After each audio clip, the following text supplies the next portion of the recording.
Lo siguiente es el artículo que les mandé del periódico El País. Dice: Chat GPT es solo el principio. La inteligencia artificial se lanza a reorganizar el mundo. Salió el 28 de enero.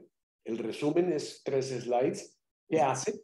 El Chat GPT genera textos e imágenes precisos, puede dialogar con base a una petición que uno hace, un prompt. Es una tecnología que tiene credenciales científicas. Se ganó el premio Turing, que es como el Nobel de la computación, a partir de gran cantidades de datos. Es lo que da el chat GPT, es una cantidad de datos que existen, que simplemente se juntan cuando tú haces una pregunta. ¿Qué impacto tendrá esto? Entonces habla el artículo a nivel tecnológico y empresarial, a nivel de equilibrios geopolíticos, en la vida cotidiana, en la educación, y como conclusión, dice el artículo, esto es una transformación de escala mayor, pero gigante.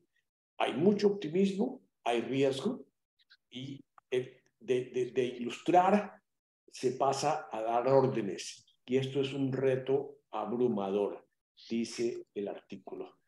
Y por último, pasemos a nuestra conversación. Esto es lo que yo preparé para empezar. Muy bien, muchas gracias. Excelente. Entonces, se abre qué reacciones les ha dado este tema.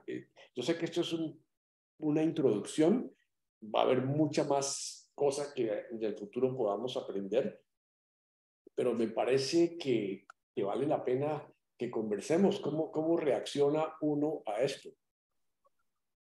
¿Alguien? Darío, Dale. ¿estamos en silencio o no? ¿Todos abiertos? No, estamos todos abiertos. Okay. No, una cosa, pero más de metodología o de precisión de términos, porque digamos, nosotros ya le invertimos hace un tiempo X un par de sesiones, o por lo menos una sesión, recuerdo, con Memo, a lo que era inteligencia artificial. Y entonces valdría la pena de pronto aclarar o centrarnos, y eso es lo que queremos y lo que... Disculpa. Perdón. Esto es una de las aplicaciones de la inteligencia artificial. Es un poco el chat, ¿no? Álvaro, ¿me oyes? Sí, perdón, es que se me... A mí también se me dañó aquí, pero ¿puedes repetirme el comentario? Sí, ya ahora recupero mi imagen. ¿Ustedes me están oyendo? Sí. Sí. Y te vemos. Y viendo también. El único que no me veo soy yo, pero bueno, poco importa. No, decía yo que, digamos, lo de los diálogos y lo de poder hacer texto, digamos que es un paso más en lo de la inteligencia artificial. Entonces, y nosotros sé que tuvimos ya por lo menos una o dos reuniones, recuerdo perfectamente con Memo, en que adelantamos mucho sobre inteligencia artificial, pero pienso que en este momento lo que está es decir, el gran brinco es la capacidad no necesariamente es decir, es de redactar cosas, de poder hacer un discurso, de poder simplemente decir, necesito, es decir, saber quién es Obama, que creo que es uno de los ejemplos que citan ahí, y el programa compone todo un paper sobre Obama, ¿no? Entonces, mi idea, mi nota es que no le dedicáramos mucho tiempo a lo de inteligencia artificial, porque eso ya lo hemos visto, por así decir, y concentrarnos un poco en las aplicaciones de este adelanto, que es el componer los textos y el dialogar, ¿no? Perfecto. Estoy de acuerdo, sí. El de componer textos es realmente lo que nos ha impresionado desde noviembre. Que tú le dices, escríbame un ensayo sobre lo que yo mandé el otro día y sobre el padre Umaña, ¿no es cierto? ¿Quién era el padre Umaña? Y salió una vaina más o menos, no era exacta desde luego, pero salió una cosa que ya está en algún lugar, pero lo bueno es que lo redacta y lo pone de una manera creíble. Y eso, los datos que uno oye es que pasó una tesis de maestría en Wharton.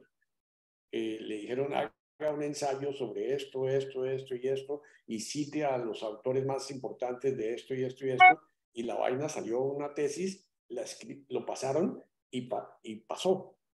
Entonces, la capacidad de que esto tiene, por ejemplo, a nivel de educación, a nivel de contratos para los abogados, a nivel inclusive de los médicos, de poder decir, tengo estos síntomas, estos y este y este y este síntoma, de acuerdo, ¿usted qué piensa que yo tengo? O escriba un papel diciendo lo que se combinan estos síntomas. Y de ahí salen una serie de conclusiones brutales. Eso es lo que es impactante, estoy de acuerdo. ¿Algún otro comentario? Sí. Yo vi dos versiones de Gonzagas y Hernán Omaña. Una que envió Darío y otra que envió Álvaro Cabrera. Son muy distintas en cuanto a redacción, pero el contenido es muy similar. Eso es impresionante. Sí, sí. Hay una anotación que yo hice alguna vez de pronto, y es que no es tan cálido como los propios testimonios que pusimos Sí. cuando lo tuvimos allí. Es decir, que como bien se dice en este video, hay cosas que no puede hacer la inteligencia artificial, como cuando el otro chino pierde el partido de ajedrez contra el aparato de inteligencia artificial y el otro llora y el aparato no puede llorar, ¿no? Pero bueno, ahí de acuerdo al contexto que se está tratando, la parte humana indudablemente es lo que lo resaltan ahí, que tiene que hacerse por los que pueden, ¿no? Los que pueden amar. Sí. Pregunta Reinaldo. de aclaración, porque yo no soy tan ducho en esto como ustedes. Los datos que la inteligencia artificial puede armar y producir algo como en la tesis y todo lo más, están basados en el hecho de que están en algún lugar puestos esos datos y los asocia, los agrupa, los redigiere y los expulsa. ¿Tiene la inteligencia artificial la forma de escoger aquellos datos que tienen mayor validez objetiva científica, mayor validez objetiva de criterio, o es simplemente una aglomeración y escupe algo pues que está ligado porque lo pude encontrar en varios sitios? Porque de todas maneras, estos datos tienen que haber sido producidos por alguien con algún criterio específico, con algún lente como todos tenemos, que cuando escribimos siempre escribimos con una óptica, y una óptica basada en los conocimientos anteriores que uno tenga, una óptica en los valores que uno realmente ama, una óptica en los valores de la capacidad científica que uno tenga de encontrar verdades o evidencias suficientemente válidas desde todo punto de vista de análisis como para afirmar esto que yo escribo lo puedo validar con esto y esta documentación. La inteligencia artificial no tiene esa capacidad en el sentido de que lo que hace es que agarra los datos dispersos, los combina y te ofrece un producto. ¿Esa es una apreciación correcta o estoy elocurando? Yo pensaría justamente en esa misma línea, qué importancia, mejor dicho, si poniéndolo en términos un poco más prácticos, hay cosas que son en el diagnóstico, me refiero específicamente a la medicina, que sí, si usted reúne tal dato con tal otro y tal otro, corrobora, el resultado es tal, que debe ser en general acertado.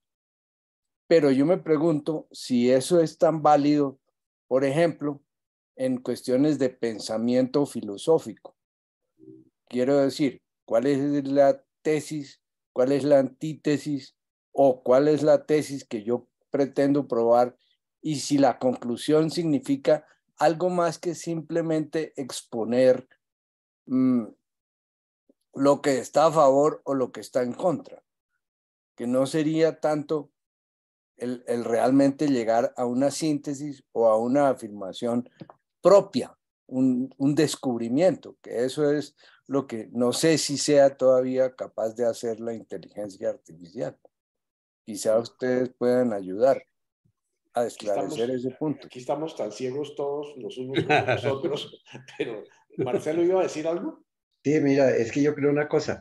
Lo que yo entendí de lo que habló este señor es que esta inteligencia artificial tiene la capacidad de reunir millones de datos y concluir algo, pero nunca crear, ¿cierto?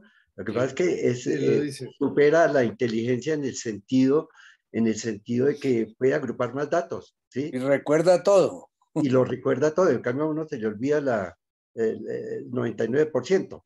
Entonces, pues ahí está la ventaja. Pero lo que tú decías, en la parte, yo no sé en cuanto a la lógica, qué tanto sea viable esta inteligencia artificial, porque lo único que hace es juntar datos y sacar conclusiones, pero qué tan lógicos serían esas conclusiones. Habría que buscarle algún ejercicio a ver qué tan lógico es es la inteligencia artificial. Sí. A mí me pasó una cosa el otro día, estaba pensando sobre esto y inclusive yo mandé una cosita ahí y hubo 2 o 3 comentarios en el chat de los Gonzagas, no, que esa vaina es incompleta, que esa vaina no, que tal vaina. Y me dio la impresión de que había como una reacción de, no, esa vaina no, eso no funciona, o eso es limitado, o eso, y yo pensaba para mis adentros, hijo de madre, lo mismo decía yo cuando aquí llegué a este país hace 30 años y había un montón de gente en los peajes recogiendo moneditas, ¿no es cierto? Cuando uno pasaba por un peaje para ir a Key Biscayne, por ejemplo, habían 20 casetas con gente sentada y lo único trabajo que hacían era recoger moneditas y le daban un recibo. Y ¿se acuerdan? En Colombia todavía me imagino que hay muchos de esos peajes. Sí. Cuando quitaron de esos peajes, la reacción fue, esa vaina va a acabar con la gente y con el trabajo de la gente, que desastre, un montón de desempleados que van a quedar ahí. Y yo decía, pero, oiga, pero es que ese trabajo es es una mierda. Está todo el día recogiendo moneditas, el único trabajo 8 horas diarias. A mí me parece todavía un poquito el papel de una máquina. Y cuando empiezas después pusieron unas cajitas donde uno botaba las monedas y ya, automático. Y después pusieron un berraco SunPass, que tú pasas por ahí y te lo descuentas de tu tarjeta de crédito. Sí. Y digo, fantástico, fantástico que le quitaron a un montón de gente que hace trabajos rutinarios, absolutamente mamones, y no significan nada, que al término del día llegan a su casa decepcionados del mundo del trabajo y que tienen que buscarse otro que sea un poquito más creativo o hacer menos rutinario, qué sé yo, para trabajar en un restaurante. Bueno, ya en un restaurante tienes la atención al cliente, el contrato. Lo que pienso es que sí, lo que dice va a reemplazar mucha gente y probablemente va a reemplazar enfermeras, los robots enfermeras, va a reemplazar con perdón, de repente a veces hasta médicos, hasta abogados, hasta gente que hace cosas repetitivas. No digo que el médico haga cosas repetitivas, pero que, hombre, un abogado sentarse a hacer un contrato, todos sabemos que lo que hace ahora es que agarra cut y paste, ¿no? Corta y pega de otro contrato y pum, y ya monta y une los pedacitos. Pero es un trabajo rutinario, de alguna manera.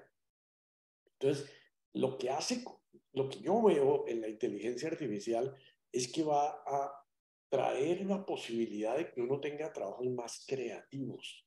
Y por eso, claro. el tipo que se inventa alguna cosa, yo me acuerdo, perdón que hable tanto, pero es que me acuerdo en la universidad cuando tuve que hacer mi tesis doctoral, me tiré meses metido en la biblioteca buscando libros y citas y revistas todo lo que hicimos, el trabajo de investigación. Igual a las moneditas del peaje. Exacto. ¿Quién dijo esto? ¿Quién dijo esto? Y copia aquí, copia acá. Y no había computadora, ¿no? Y después entonces, ¿pero qué era una tesis doctoral? Era inventarse algo y buscar argumentos científicos para justificar lo que se acaba de inventar o la teoría que usted tenía, ¿no es cierto? o no, corríjanme los académicos. Una tesis es, usted tiene una teoría, una intuición basada en una cantidad de cosas y la va a probar con argumentos científicos. Es decir, usted es creativo y busca que la gente lo justifique a través de citas y el trabajo científico y toda la vaina. Pero el trabajo mamón hoy se lo hace el computador. Dígame, no sé, ¿ustedes qué piensan? Sí, me preocupa un poco la privacidad. ¿En qué sentido? El paper este de los Gonzagas, ¿sí? Salieron un poco de cosas que yo no sé de dónde las sacó. No sé si es que el gran hermano lo tenemos encima, porque salieron una cantidad de cosas que no estaban escritas, creo yo. Entonces, esa privacidad me preocupa, ¿no? Que ahora ya no tenemos nada. Pregúntele a Fernando, que fue el que mandó todo eso. Pues yo no sé inteligencia artificial, sino ASNAL. Inteligencia ASNAL debe hacer un articulito y ponérselo a ustedes a disposición. Pero yo también, aprovechando que meto la cucharada aquí,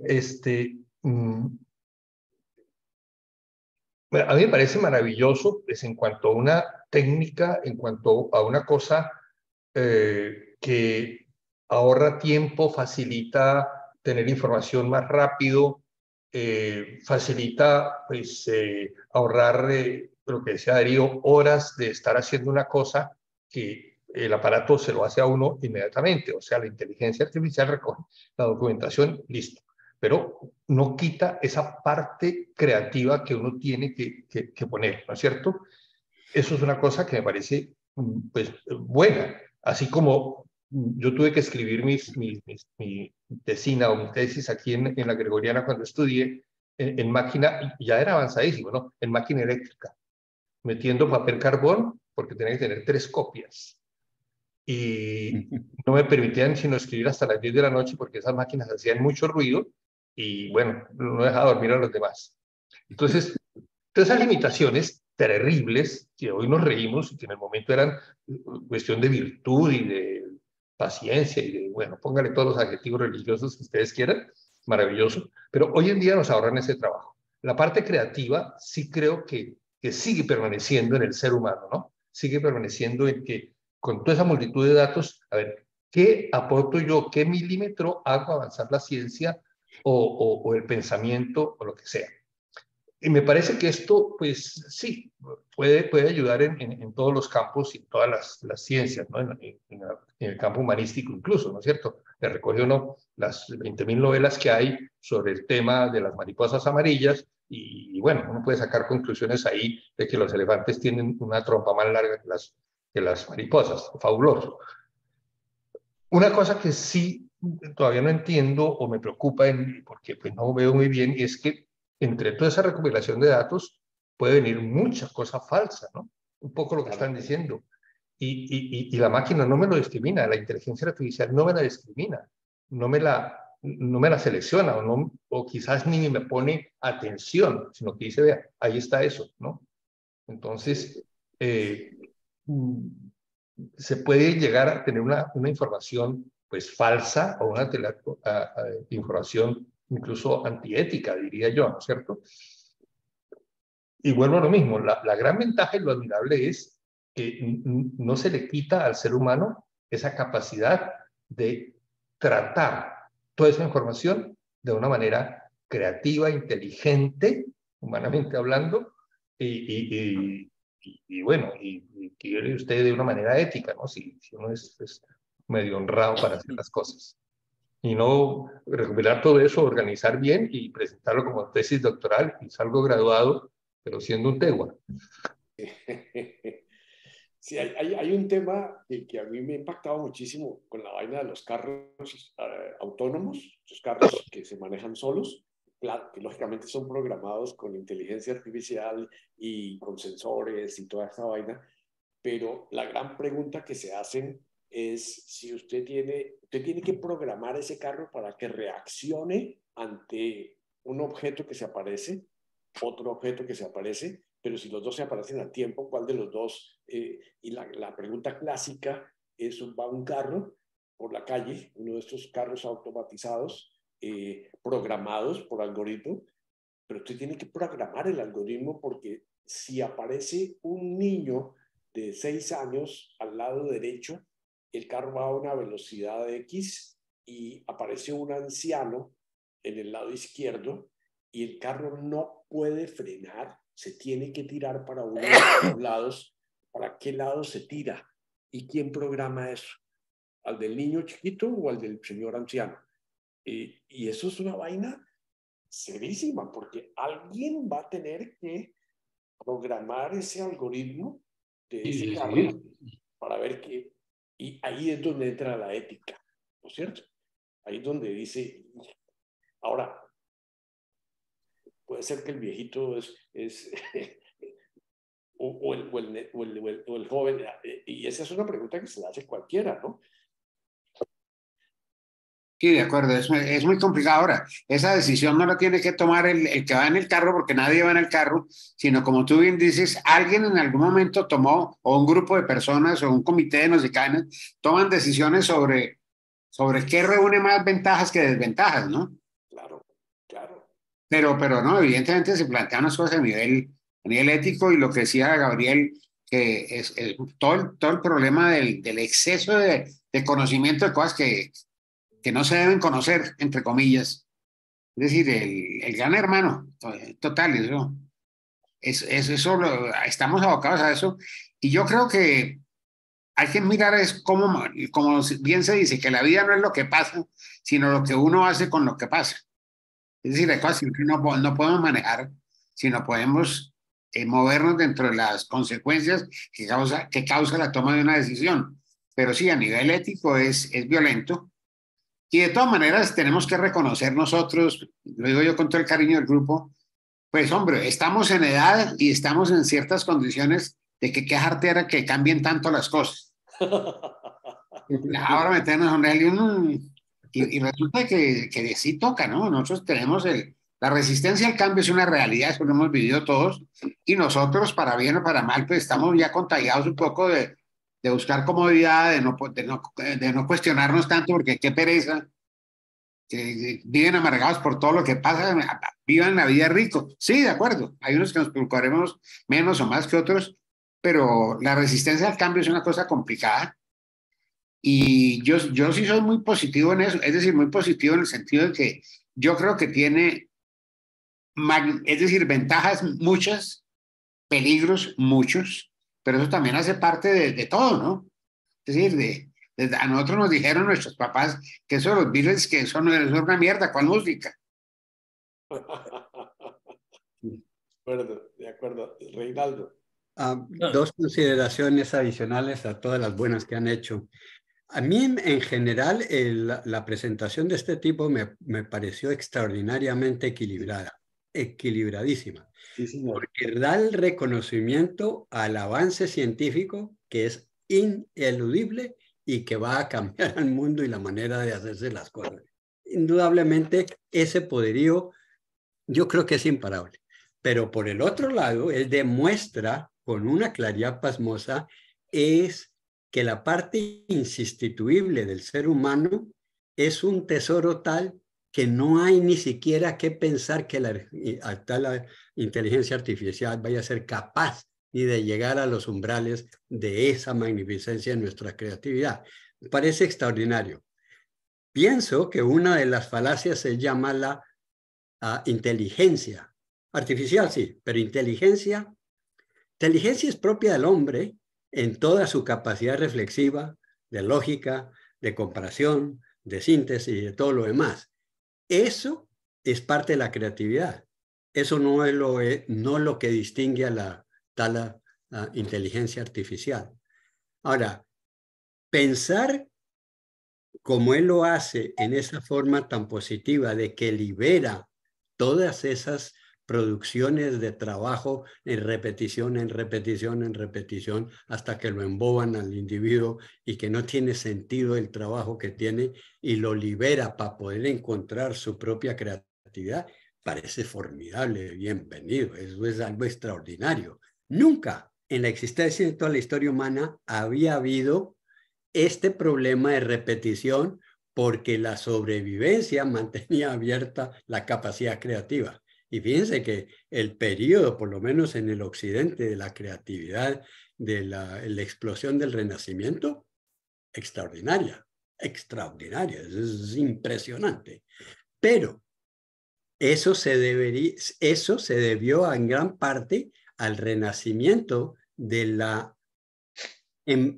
cuestionamiento científico del momento, que se fue contra las reglas fijas de la Iglesia, en que se interpretaba todo lo físico desde la perspectiva de la Biblia en términos literales. Entonces, toda la rebelión de Copérnico, Galileo y todo lo demás que establecieron ese despegue de la carrera científica, formidable, bienvenido. Pero, claro está, para los que detentan el poder, y esto es una amenaza de que los va a quitar la autoridad y el poder de manipular, obviamente que eso es inaceptable. Pero la forma con que este hombre ha puesto esa división me pareció muy equilibrada, porque le da la dimensión, y aquí sí me permiten hacer la pequeña cuña comercial y espiritual, sí, de alguna manera somos realmente creación a imagen y semejanza de Dios, eso no puede jamás pasarle a la máquina. La máquina es creación y semejanza nuestra, pero no de Dios. Somos o nosotros estamos imbuidos, estamos bendecidos, estamos creados de una manera que es imposible replicarlo en una máquina. Reinaldo, me encanta lo que acabas de decir porque y tengo una preguntita súper interesante. Sí, somos creados a imagen de Dios. Y a imagen de Dios es que somos prácticamente Dios, ¿cierto? Bueno, somos a imagen. En expresión humana, no Dios en exacto, expresión exacto. Okay. Y ahora, y si Dios nos dice que la medida del amor a Él es la medida del amor al prójimo, ¿correcto? Sí. Entonces, ahora, si el hombre creó la máquina y la máquina está creada, no digamos a semejanza del hombre, pero por el hombre, yo digo, la máquina es una creación de Dios, porque somos parte de ese Dios. Y entonces es parte de la evolución. Eso es lo que dice, lo que yo pienso es que esto es parte de la evolución. Esto no va contra la evolución. Es parte de la creación humana, el cerebro humano, la naturaleza humana, que es parte de Dios, que es todo este universo, creado esto. Ahora llega un momento en que esa máquina a veces puede tomar decisiones o tener conocimiento mayor que nosotros mismos. Siempre va a ser así. ¿Conocimiento o información? Información. No, información. Ahora, pero lo que alguien decía, creo que era Reinaldo, la inteligencia. ¿De dónde viene la palabra inteligencia? Lo que yo aprendí en la compañía era intus legere, leer internamente algo. Intus legere, es decir, agarrar cosas y juntarlas. Eso es lo que hace la máquina. Pero agarra hay una cantidad de datos y los junta. Por eso se llama inteligencia artificial. Porque pero hay una... Sí, sí. La diferencia, Darío, perdón, meta la cucharada así. Sí, claro. La diferencia era justamente algo que menciona el chino. Sí. Y es que el amor. ¿Y por qué?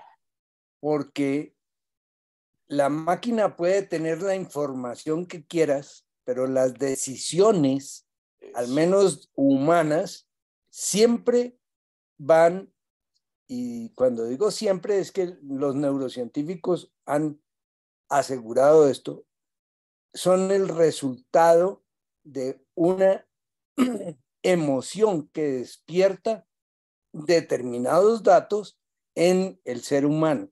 De ahí que esa, ¿cómo se llama? Bueno, la situación que refiere al respecto del carro o del chofer que tiene que escoger a cuál de los dos mata, nunca va a ser la decisión de un humano porque no tiene la emoción. Y la emoción es algo que despierta en cada persona en una forma muy diferente la misma situación. De acuerdo, completo. Es que hay una cosa, es que yo creo que ahí salen muchas patas, ¿no? Esta inteligencia artificial, pues yo manejé hace unos años un programa que se llama SAP 2000. Es un programa maravilloso para hacer diseños estructurales, ¿cierto? Pero el mismo diseño me permitía tomar, aceptarlo o no aceptarlo, hacerle variantes. ¿Eso qué quiere decir? Lo que decían los niños, que la capacidad de decisión, finalmente yo lo hago y lo hago muchas veces, no es en una forma racional, sino en una forma emotiva, ¿sí? Y vamos a otro campo. Yo creo que este aparatico ni siente, ni piensa, ni tiene amor, ¿no? Simplemente da datos y le gana a la inteligencia humana porque tiene más capacidad de tener datos y más velocidad.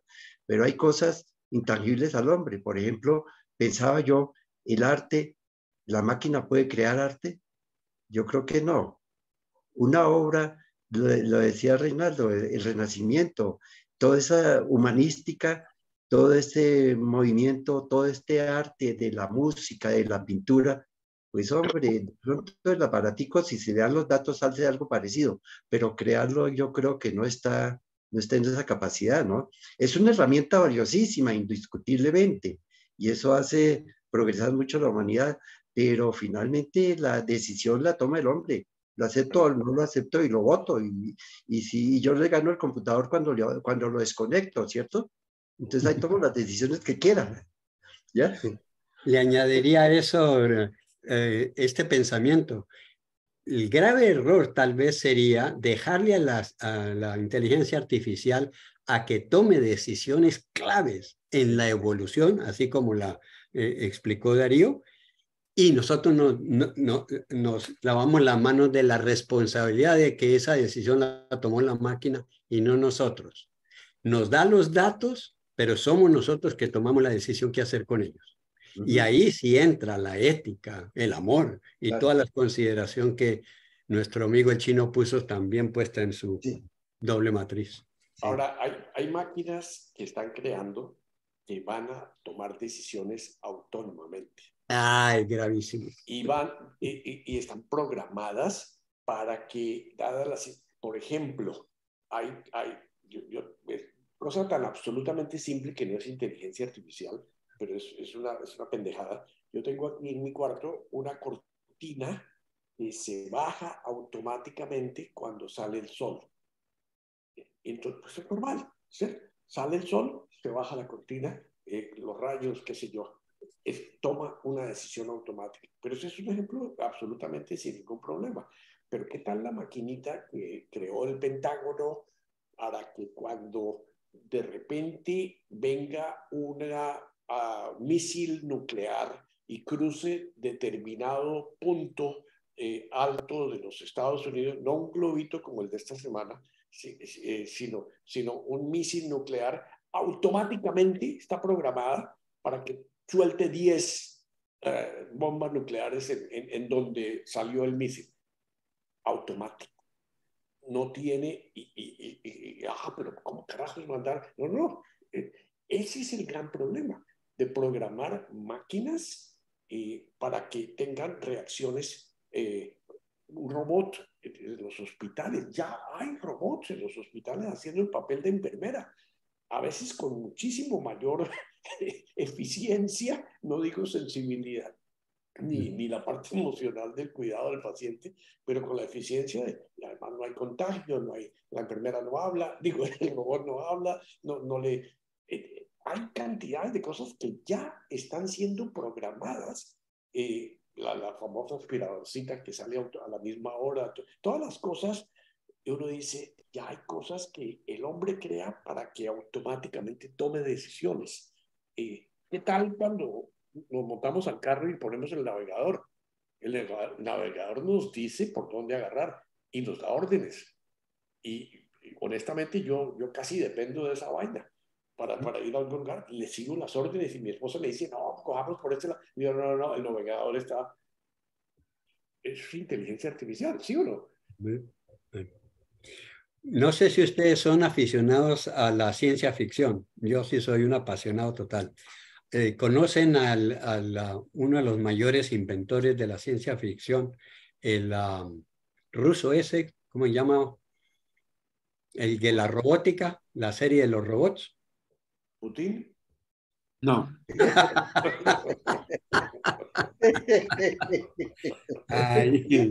Ay, ¿cómo se llama? Bueno, ya vendrá el nombre.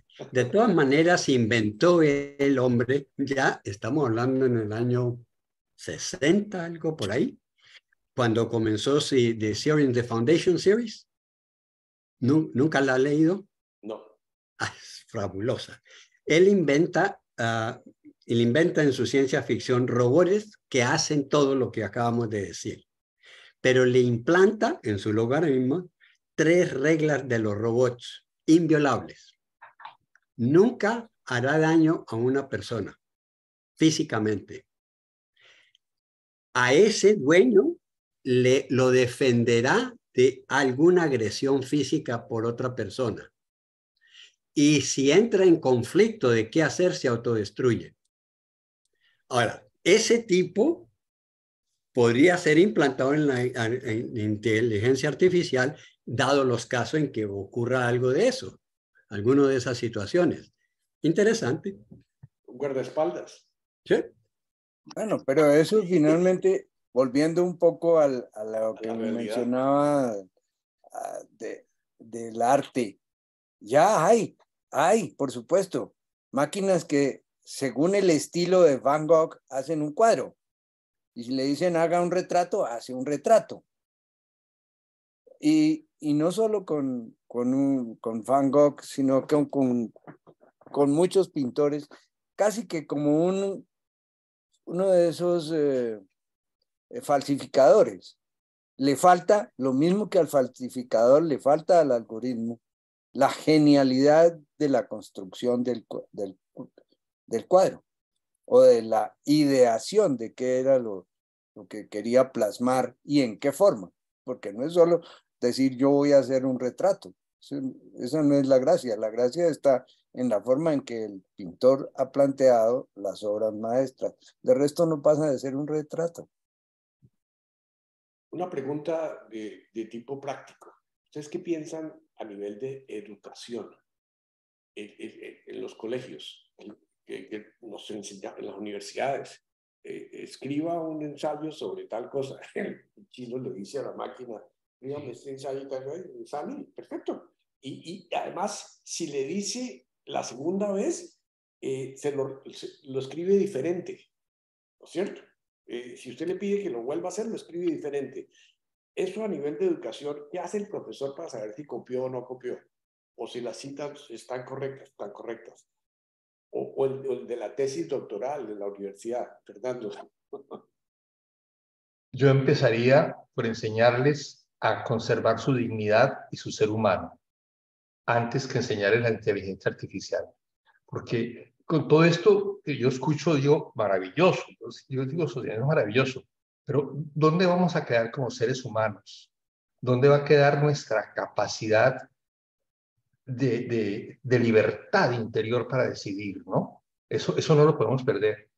Y así yo le dé todas las órdenes posibles para que esa máquina o ese robot o ese vehículo o esa enfermera mecánica haga todo lo que quiera con toda la perfección.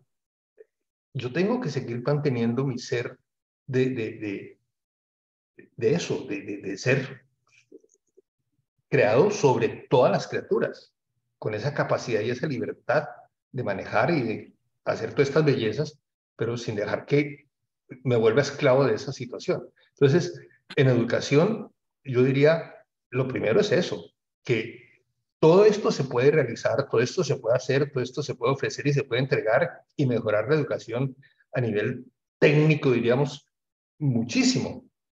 pero sin perder de vista que primero hay que formar esa identidad personal, esa capacidad de mantener, diríamos, su condición humana, esa condición que hemos recibido, sea cual sea nuestra creencia, nuestra manera de pensar o de trascender, ¿verdad? Eso sería fundamental. No cabe duda que emplear todos los medios, pues, son maravillosos, ¿no? ¿Quién va a negar que le vamos a pedir hoy a los estudiantes tienen que hacer el trabajo de máquina de escribir Remington de esas grandotas? No, háganla en iPad, háganla en el computador, háganla en el aparato último que inventaron, no importa. Pero ¿cómo hacer que siga siendo, siga teniendo esa conciencia de ser persona? Así maneje toda esta ciencia. Esa sería mi preocupación. Es que hay algo que ya hemos sufrido y que refleja justamente eso, unos más que otros, pero es como cuando se habla de que tal médico es muy bueno para diagnosticar, pero es un mal médico a la hora de la verdad. El tipo establece el diagnóstico en forma muy agradable, muy acertada, prescribe unos medicamentos o bueno, lo que se considere que debe hacer para el tratamiento de la determinada persona, y la persona nunca queda satisfecha, a pesar de haberse, entre comillas, curado de su enfermedad, nunca va a quedar satisfecho en la forma en que fue atendido, ni cómo se sintió, en algunos casos maltratado, simplemente por la falta de empatía de quien realizó el diagnóstico o ejecutó el tratamiento. El tema perdón que vaya en la misma línea de lo que decía Fernando, el profesor que le dice a los alumnos, y ahí Álvaro Cabrera nos mandó una vaina en el chat, de que le está pidiendo a los alumnos que usen el chat GPT para crear textos, no sé qué vaina, pero hay muchos educadores, y yo he tenido varios que me han dicho, que dicen, esto replantea completamente el sistema de educación, que para muchos de los jóvenes es una aburrición, es una mamera tener que estar escribiendo esos proyectos, esos trabajos y esas tesis, el mundo de la escritura, cuando precisamente podría hacer un examen, y lo hemos visto muchas veces. Una tesis doctoral ya no es una tesis es una reunión con el individuo, a ver hasta cuánto usted asimiló, qué tanta capacidad tiene usted de copiar aquí o allá una cosa. Entonces, yo creo que la educación se está repensando ahora de los métodos que han estado utilizando, que mucha gente joven ya les vale huevo eso, lo detestan, no les dice nada. ¿Qué puede hacer un profesor para cambiar, para no ser el dueño de todo y que aprendan lo que yo sé, sino seguir aprendiendo con sus alumnos? Ahí lo dejo. Un pequeño aporte ahí. Encontré el nombre del escritor ruso, Isaac Asimov. Un par de ideas que se me ocurren mientras hablabas, Darío. Realmente esa fase de memorización y regurgitate, sí. Eso en un examen, francamente, no es medida de asimilación, sino de memorización parcial. ¿Qué tal si esa inteligencia artificial se es puesta a crear presentaciones del tema de una forma tan viva, tan llena de imágenes, tan llena de toda la tecnología? Mira, el muchacho embobado, como si estuviera viviendo un video, se lo asimila y no necesariamente se le tiene que pedir que diga o escriba los detalles, sino que crea él para qué te sirve eso que viste, aprendiste. ¿De qué forma te va a crear adentro de ti una forma de pensar sobre ese tema? Eso es totalmente otra forma de... Y creo que ahí sí se promueve el análisis crítico, más que el repetitivo, ¿no? pero Sí. sí darle la oportunidad a la inteligencia artificial de crear una forma de enseñar cada una de esas materias con toda su capacidad. Oiga, hermano, qué sería, qué maravilla, me volvería yo al colegio. Pedro. Sí, mira, Estoy preocupado que Daniel siempre tiene algo puntual que decirnos, totalmente agresivamente diferente, que eso es maravilloso porque es el otro lado de la perspectiva. ¿Estás llamando a No, Daniel a ser agresivo? No, hombre. no. Pedro, adelante. Perdón, mal término utilizado, Daniel, no quería decirlo. Pedro, y después Daniel. bueno, mira, yo creo que estamos, digamos, de alguna forma divagando en unos elementos que son esencialmente una secuencia.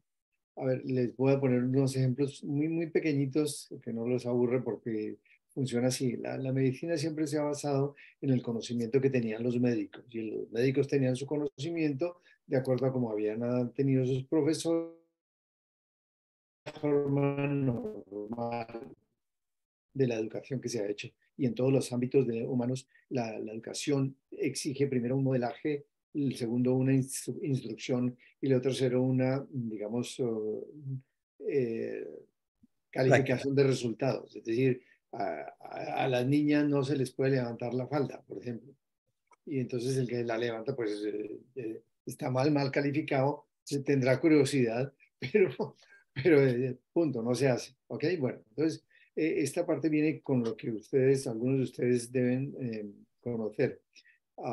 En los años 90 del 90 al 95 hubo una oleada enorme en términos de la medicina de examinar muy bien todos los ensayos clínicos y de exploración y cuáles eran válidos, cuáles podían no ser válidos y cómo no era lo que decía cada quien o lo que leía, sino lo que se comprobaba. Es decir, que yo no podría decir que a este señor hay que darle esta medicina sin tener antes una cantidad de estudios que demostraban que era esa medicina la que debía darle exclusivamente a ello. A eso se le llamó medicina basada en la evidencia. ¿Alguno de ustedes debe haber oído eso alguna vez? Bueno, claro. Sí.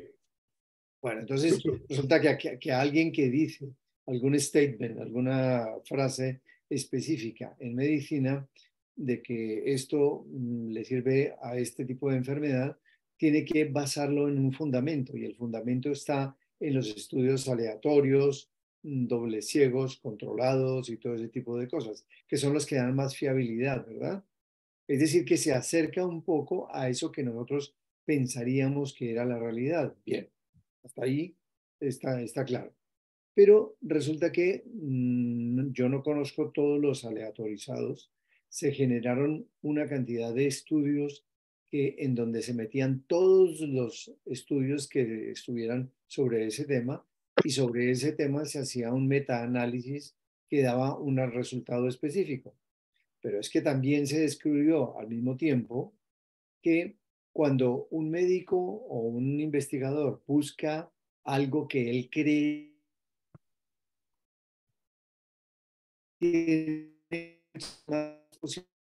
lo convierte en una realidad que aquel que simplemente observa hace una observación que la ha visto. Entonces, hay una cantidad de elementos que son humanos, que son del criterio humano, que en eso se da, pero terminó, en esa parte adelantó, pero terminó. Perdimos, Pedro. Estamos perdiendo, Pedro. En la evidencia, sino en la eminencia. Es decir, que si yo tenía buena cara, que tenía era el que había escrito más sobre ese tópico, tenía siempre la razón, pues tampoco es así. Y entonces con esto de la inteligencia artificial y todo eso, nos va a tocar igual, aprender a manejarlo bien. En ese cuento tengo una anécdota muy bonita, que son 3 minutos más. Esto para decirles que no todo lo que parece real es real, porque nosotros creamos el método de observarlo. Y eso ya nos divierte en una o en otra forma de dirigirlo. Entonces, siempre para cada quien existe una realidad y esa realidad obviamente la califica y el que tiene más eminencia, pues está muy bien. Pero mire, ahí donde está, ahí al lado de donde está Darío, hay un hospital que se llama el Jackson Memorial. Y en una época, cuando yo estuve allí, estaba una persona que trabajaba en cuidado intensivo. Era uno de los mejores de cuidado intensivo en el mundo, que desarrolló una cantidad de técnicas de asistencias ventilatorias allí en ese momento. Tuvimos un paciente que no podíamos, todos los datos que teníamos del paciente no nos daban, no podíamos, digamos, colegirlos en un diagnóstico específico o en un tratamiento específico. Le poníamos alguna cosa y se salía el paciente, estaba más desestabilizado por otro lado. Y eso es lo que pasa en cuidado intensivo. Entonces este señor, se llama el doctor Civeta, decidió en una de las reuniones clínicas que teníamos todas las mañanas allí, decidió que a ese paciente le íbamos a quitar todas las máquinas que tenía, que nos estaban dando cosas que no podíamos encuadrar. Y volvámonos simplemente a los signos vitales básicos del paciente, que le va bien y que no le va bien. Le quitamos una cantidad de toda esa cantidad de cables y lo que encontramos fue que en los siguientes 4 o 5 días, la naturaleza del señor, que ya quería recuperarse, la recuperó él sin nosotros tener la guía, pero la hizo gradualmente. Es decir, que la estabilización que nosotros le estábamos dando al paciente era de más, no de menos. Y entonces eso hizo que ese tipo de medicaciones, retirarlo de esas medicaciones, el paciente tuvo la oportunidad de su naturaleza sanarlo un poco más. No sé si me explico en ese sentido. De acuerdo. ¿Sí? De acuerdo. Ahora, ¿qué fue lo que pasó? Claro. Yo le pregunté a él en ese momento, que era muy lanzado uno a hacer preguntas a semejantes profesores, le dije, pero ¿no cree usted que no tiene sentido el que nosotros estudiemos tantas cosas, las intervengamos, no es más riesgoso? Y entonces él me dice, me da esta cosa para que ustedes la recuerden. Saliendo del hospital tarde, a la 1 de la mañana o algo así, me fui por la Interestatal 95, I-95. No, estaba todo nublado, yo no veía nada. Y lo único que tenía como guía era algo que sí sabía que no podía cambiar, que era la línea blanca de salida que está en la carretera. Yo esa sí la veía a unos metros, me fui por allá hasta que yo fui contando salidas, hasta que llegué a la salida 45, que era donde yo tenía que llegar. O sea que lo que hizo fue lo más primitivo que podía hacer cualquiera en medio de una autopista tan difícil como es la I-95. Eso simplemente para decirme que cuando uno no logra concretar todas las cosas al tiempo, y eso es lo que nos va a pasar con la inteligencia artificial, que nos creemos que es cierto, que si perdemos, que si ganamos, que igual que cuando hubo la revolución industrial,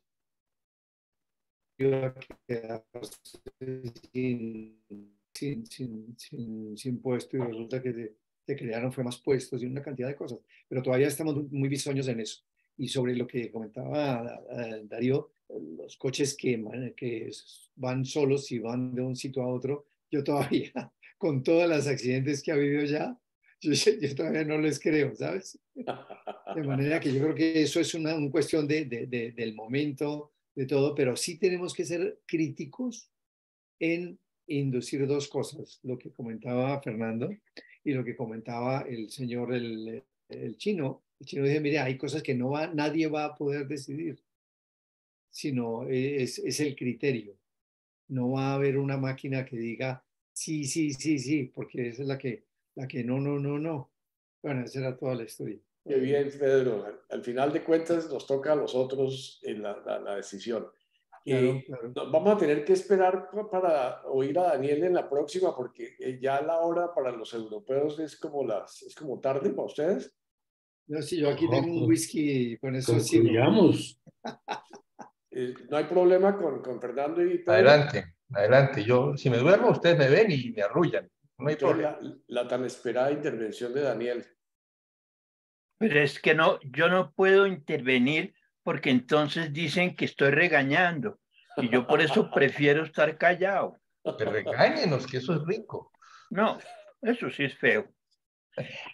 Vean, Pero para mí el tema es de un aburrido, pero de una forma. Yo tengo... Para la próxima vez. Sí, como para la próxima vida, Álvaro. Para nuestra próxima reencarnación. Ustedes se acuerdan que con mucho cariño yo preparé una cosita sobre pequeña historia de los objetos, que salió chévere, ¿se acuerdan? sí. Pero en 2 capítulos. Capítulo 1, ni la telenovela mejor de la televisión ha tenido 2 sesiones, hermano. Sin tetas no hay paraíso. No, esa no ha tenido sino una sesión nomás. En esa historia, recuerden, yo consideré que hay 3 momentos espectaculares en este juego de la mente creando cosas para el desarrollo y que son exactamente las cosas del desarrollo, lo que ha llevado el desarrollo a llegar a donde estamos. Esas 3 cosas son la rueda, el libro y la bombilla eléctrica. Si le echan un poquito de imaginación, se darán cuenta que son 3 momentos que tienen mucho antes y mucho después.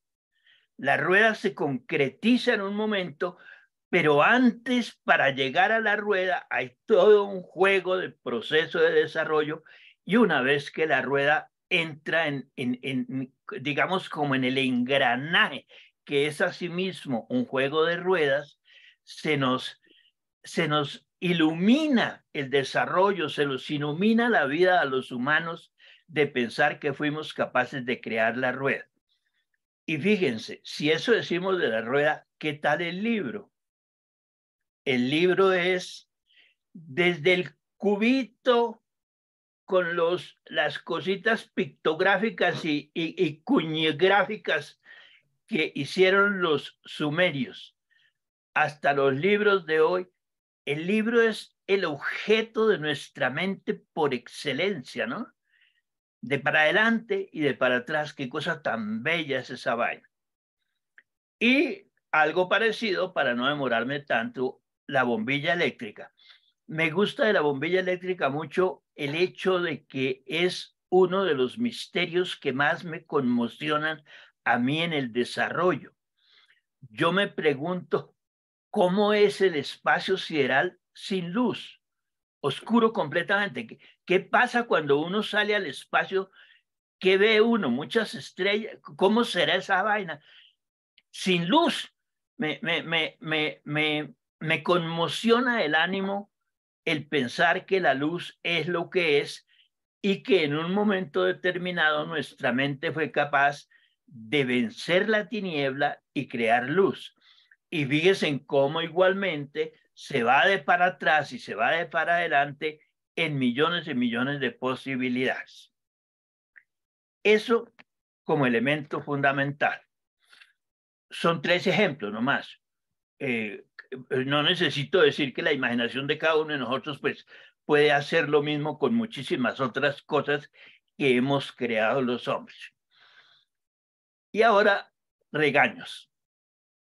Junto con ese juego extraordinario de la mente, los hombres somos unos culecos para inventar unas vainas culas, pero en infinito número igual.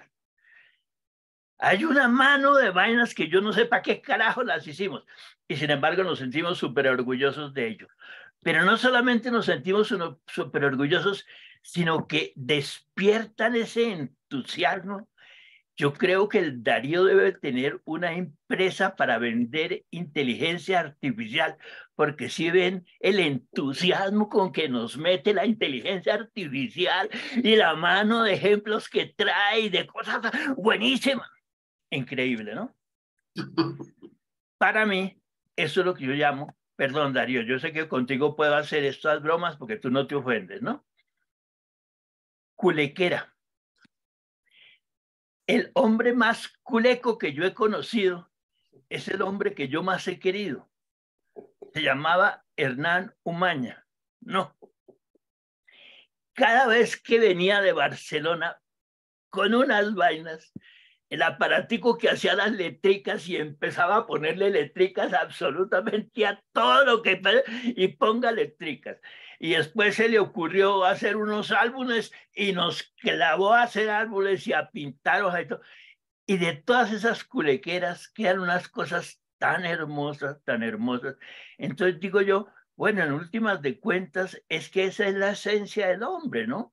Culequear es muy rico, culequear es crear, culequear es ser humano, etcétera, etcétera. Quiero poner 2 ejemplos de culequeras en las reflexiones que hice cuando vi el chinito que nos mostraron hoy. Por lo general, mi defecto fundamental es que no me emociono con las vainas y prefiero esperarme más bien, ¿no? Que esperar a ver qué pasa con esa mierda de la inteligencia artificial.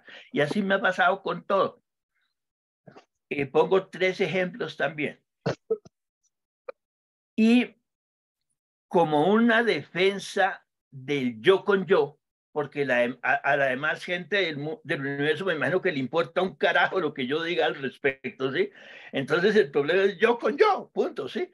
Y yo con yo siempre he pensado que hay 3 vainas culísimas que no han servido para un carajo, sino para retrasar la humanidad. La primera cosa es el carro particular, que además me ha demostrado en mi culequera de mí con mí que no solamente no sirve para un culo de nada, sino que además estorba el carro particular. Hoy por hoy, ¿cómo serían de hermosas las ciudades si no existiera el egoísmo del carro particular? Fíjense que empezó en gente muy poderosa que con su caballo y su carro expandía su ego y su yo andando en su carro particular. Y lo mismo hace el que hoy se compra un Ferrari o un Audi o unos carros que no sirven para nada, absolutamente para nada, y que estorban. Y lo que es peor, que están acabando con la humanidad, ¿no? Donde nos descuidemos, el carro se impone sobre todos los, ¿cómo se dice? Donde se echa la basura, ¿cómo se dice? Todos los muladares del mundo, ¿no? Rellenos de carros particulares. Absurdo.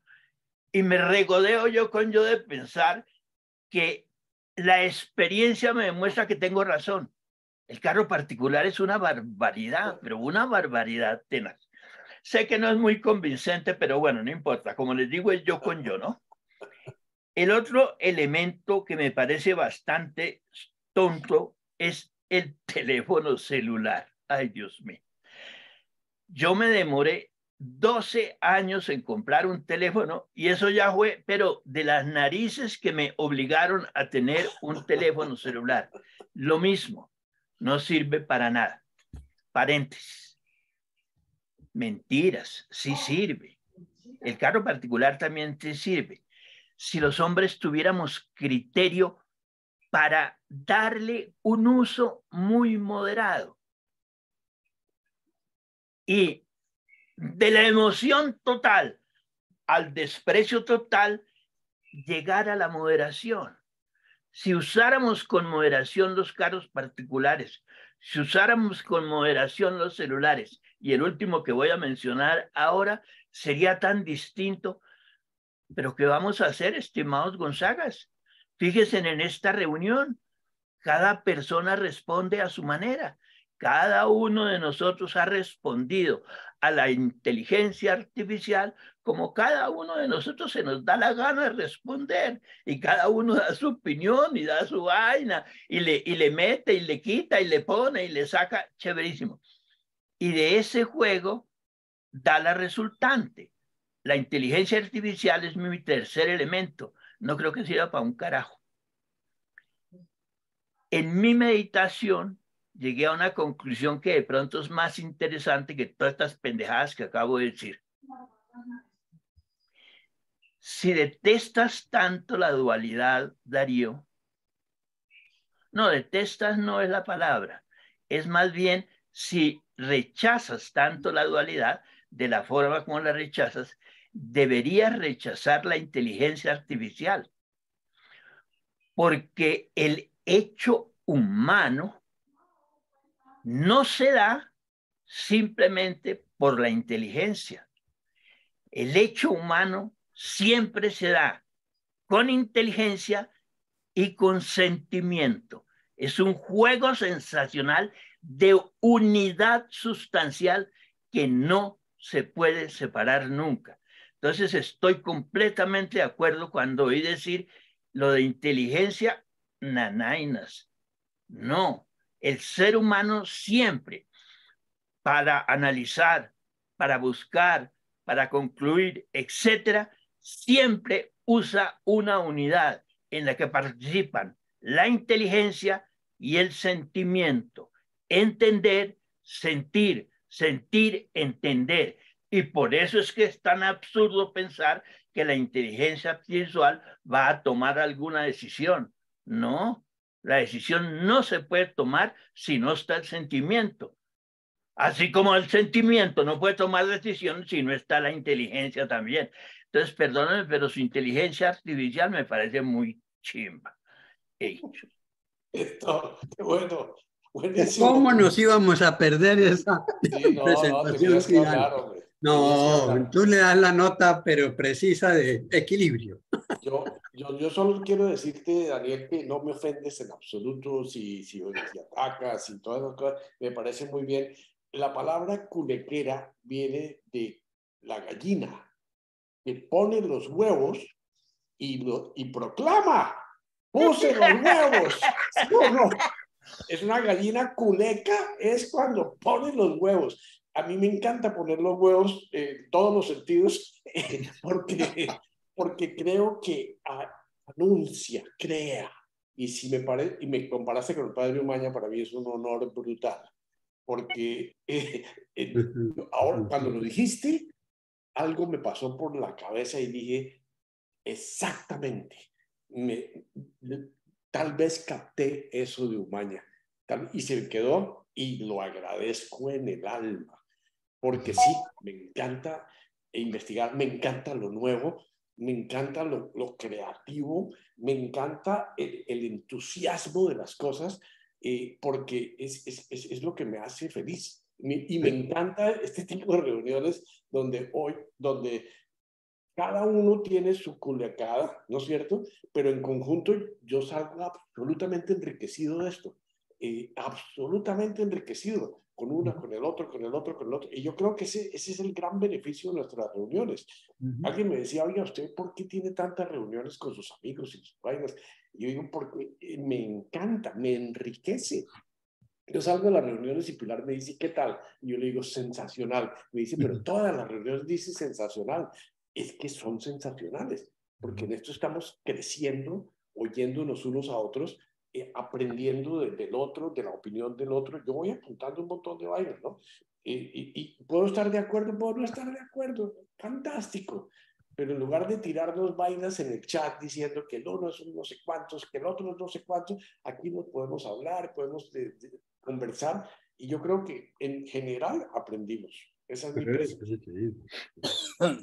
Definitivamente. Sin estar de acuerdo 100% con tus cosas, Daniel. Te admiro enormemente. Hay cosas que digo, no, pues, ¿qué vamos a hacer? Daniel piensa de esa manera. La gran belleza de este universo es que somos todos distintos, diversos. Y eso es la fantasía. Aprender del otro, fascinante. ¿Cuál es el tema de la próxima? Espere, que necesito ayuda de Leo. Leo, la gallina está culeca es cuando el gallo la da, ¿no? ¿Cierto? No. Es cuando ya ha puesto los huevos y se quiere dedicar a incubarlos. Pues yo había entendido yo no, me da pena meterme en tus especialidades, pero había entendido que la gallina está culeca es cuando el gallo la... Entonces está culeca. Y si el gallo no le hace nada, no está culeca. No, eso y, yo creo y que el término está mal usado. Libre. El término está mal usado, es la gallina clueca, no culeca. Sí. Pero todos entendemos culeca, Gabriel. Si tú dices clueca, no entendemos ninguno. Lo importante es que está calentando los huevos, como esto. No, lo importante de la gallina culeca es el gallo. Eso sí no me venga con cuento. No. Dice de la RAE, dice que está empollando o en periodo de empollar. Claro, porque ya la ha cogido el gallo, entonces empolla los huevos. Porque si no, no empolla los huevos, no sale nada, mijito. Pero, Leonardo, los huevos salen aún sin gallo. Para que haya pollito, tiene que el gallo haber participado, si no, no hay pollito. Pero si hay huevo. Pero si hay huevo. Pone los huevos, pero no pasa nada. No, sí, se vuelve culeca con los huevos, de todas maneras. Bueno, cada uno con su culequera. Estoy completamente de acuerdo con Darío. Cada uno con nuestra culequera. Perfecto. Buen tema para la próxima vez. Tema para la próxima vez. Alguna vez una culeca. ¿Quién quiere poner los huevos? ¿Quién quiere poner los huevos para la próxima? ¿Para cuándo está lo del hijo de Álvaro Murcia? La semana entrante, el jueves. Ese es con jesuitas. Ese es con jesuitas, sí. Pero no sé si quieren seguir conversando de esto o otro tema menos culeco. No, yo ya estoy culeco. ¿Algún tema? Me parece que había un tema sobre la caída del caballo de San Pablo. Ah, sí. La caída del caballo, sí. Aquí de huevos pasamos a caballos.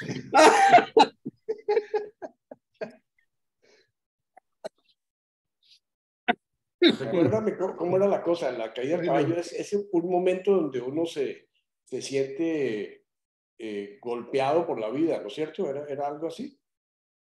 Algo así como momentos de transformación o momentos en que la vida dio un giro, dio un giro especial en la vida de uno por una circunstancia, un acontecimiento o algo especial. Creo que era por ahí.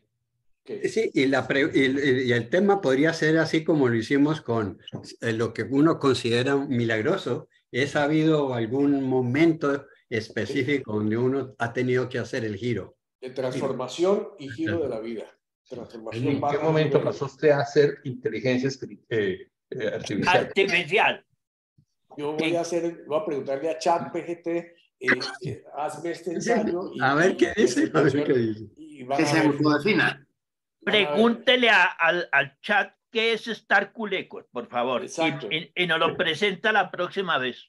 No, porque de golpe sale que estar culeco es estar poniendo los huevos al frente de los demás y eso vaina es muy feo. Y esa vaina no. Pero la sugerencia era con un pequeño variante del aspecto milagroso, porque puede haber, tú puedes haber no tenido ningún momento en que consideres milagroso, así como lo estuvimos analizando, pero sí hubo un evento que te transformó. Sobre todo, sugiero la percepción de valores, así como como el chino nos estaba diciendo que estaba a punto de hacer una presentación, estaba al lado de la mujer y afortunadamente nació el niño y no se hubiera perdonado jamás no haber estado en ese momento, pero después con el cáncer, el trastoque de los valores. Cuando estaba la mujer culeca, a nuestra edad, creo que todos hemos tenido un momento específico en donde hemos revisitado nuestra existencia. Eso podría ser muy bonito. ¿Listo? Entonces nos vemos la próxima. Un abrazo. Gracias, Fernando, y gracias, Pedro, por la trasnochada. No, y Daniel también. Y todos los demás por la participación. Excelente. Bueno. Todos gracias, suerte. Gracias. Chao, nos vemos el próximo semana. Gracias. Y Fernando, lo de la fecha del viaje para Europa, las fechas, ¿nos las mandas? Sí. ¿Piensas 2 o 3 alternativas? Las Yo publicamos. me comunico con César, que es el que está promoviendo en qué está la cosa. Bueno, bueno. No soy yo el que estoy invitando, sino Ok. yo estoy de pasivo, diríamos. Pero sí, me pongo en comunicación con César y a ver en qué va el asunto. Y bueno, que lo siga promoviendo. Y ya cuenta conmigo para cualquier fecha. Ok. Listo. Bueno.